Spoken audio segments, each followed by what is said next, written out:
شروع کرتا ہوں اللہ تعالیٰ کے نام سے جو بڑا مہربان نہایت رحم والا ہے۔ حضرت عبداللہ بن عباس رضی اللہ تعالیٰ عنہ سے روایت ہے کہ میں نے رسول اللہ صلی اللہ علیہ وآلہ وسلم سے سنا،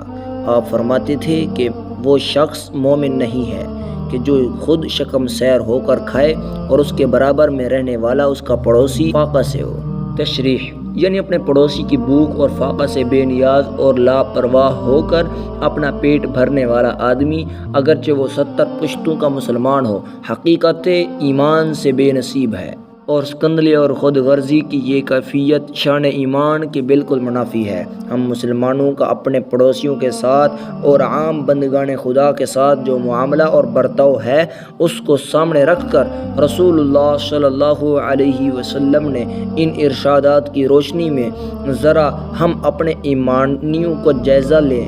اور دیکھیں کہ آپ کی ان احادیث کی رو سے ہمارا مقام کیا ہے اور ہم کہاں ہیں۔ حضرت عبداللہ بن مسعود رضی اللہ تعالی عنہ سے روایت ہے کہ رسول اللہ صلی اللہ علیہ وآلہ وسلم نے ارشاد فرمایا کہ مومن لعن طعن کرنے والا نہیں ہوتا اور نہ فحش گو اور بد کلام ہوتا ہے۔ تشریح مطلب یہ ہے کہ بد کلامی اور فحش گوئی اور دوسروں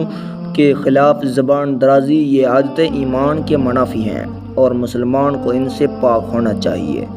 دوستو، اللہ تعالی ہمیں ان احادیث مبارکہ پر عمل کرنے اور اپنی زندگیوں کو سنوارنے کی توفیق عطا فرمائے۔